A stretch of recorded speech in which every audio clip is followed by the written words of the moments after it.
The one big beautiful bill has passed a key hurdle. The Senate has passed the bill which proceeded to the final debate. Every Democrat and 2 Republicans voted against the bill passed with 51 yeas and 49 nays. Trump says that it's a great victory. But the deadline is nearing as Trump demands to sign the bill on 4th of July. The senators will begin offering amendments to the bill soon, and then it goes back to the House to consider changes by the Senate. Now, this bill has faced a lot of criticism, and if you remember, it was also the main reason for the breakup between Elon Musk and Donald Trump earlier last month. Even now, Elon Musk called the bill utterly insane and destructive and said that it will destroy millions of jobs in America. So let's understand this bill in detail and know why is it being criticized.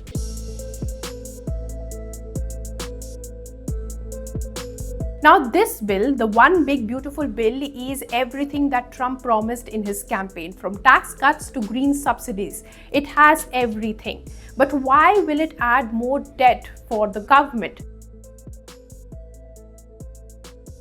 The bill reduces the standard tax deduction by up to $4,000 for people over the age of 65. This cut starts to reduce if a couple earns more than $150,000 or a single person earns over $75,000.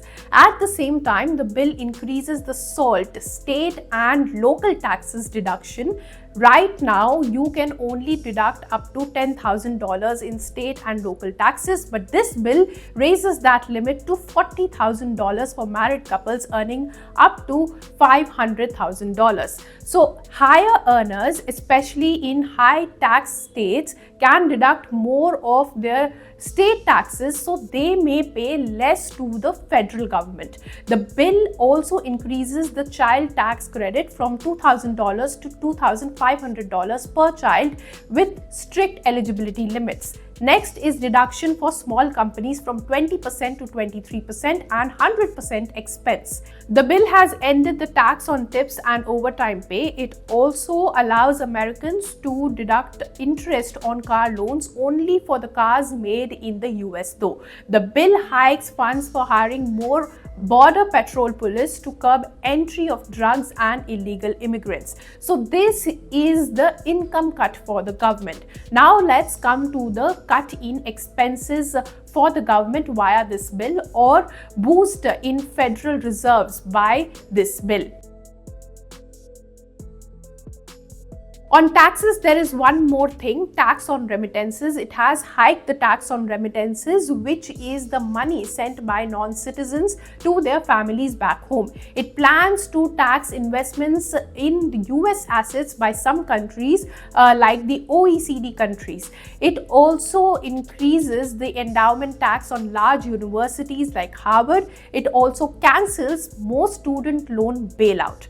The bill has introduced additional restrictions and requirements for Medicaid eligibility and other healthcare programs. One of the changes are new work requirements for childless adults without disabilities. It says to qualify, they would be requiring to work at least 80 hours per month from December 2026. And adults with children over 15 years will have to work or volunteer to remain eligible too. The reduction of provider taxes have also been proposed, which is what the states rely on to fund share of Medicaid. It has proposed to lower the cap from 6% to 3.5% by 2031.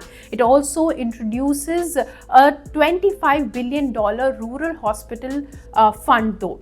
As per the projections, nearly 11 million more Americans will be uninsured in 2034 because of these restrictions. The bill then requires states to contribute more to the supplemental nutrition assistance program, which is used by over 40 million low-income Americans. It makes the eligibility for SNAP stricter.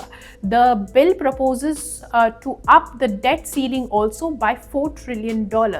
It also reverses all electric vehicle mandates and repeals all green corporation welfare subsidies, which could bring billions of dollars in loss for EV companies. So that's all about the bill.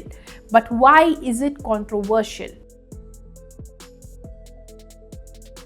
Well, Trump's policy is to make America great again and reduce fiscal deficit. But his one big beautiful bill adds $3.3 trillion additional deficit to the government over the next decade. As per the CBO, or the Congressional Budget Office, the expenditure cut is $1.2 trillion and the revenue dip is a whopping $4.5 trillion in the Senate version of this bill.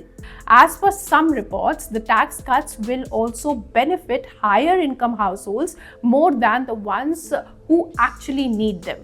Reports say that those earning less than $51,000 annually will likely see many of their benefits reduced. Look, Republicans can use whatever budgetary gimmicks they want to try and make the math work on paper, but you can't paper over the real-life consequences of adding tens of trillions to the debt. And the most evident impact will be on bond markets. Experts say that since April, the market has been in a major sell-off, and now the volatility is showing once again on wake of this bill. The bill will add more $3.3 trillion to the $36 trillion debt in over a decade. Now, the hurdles are not over yet though. The biggest hurdle is incorporating changes recommended by the Senate to the House version of the bill before the deadline of July 4, when the bill has to be signed and come to the President's table. For more such news and views, keep watching ET Now. If you like this video, then like, share and subscribe to ET Now.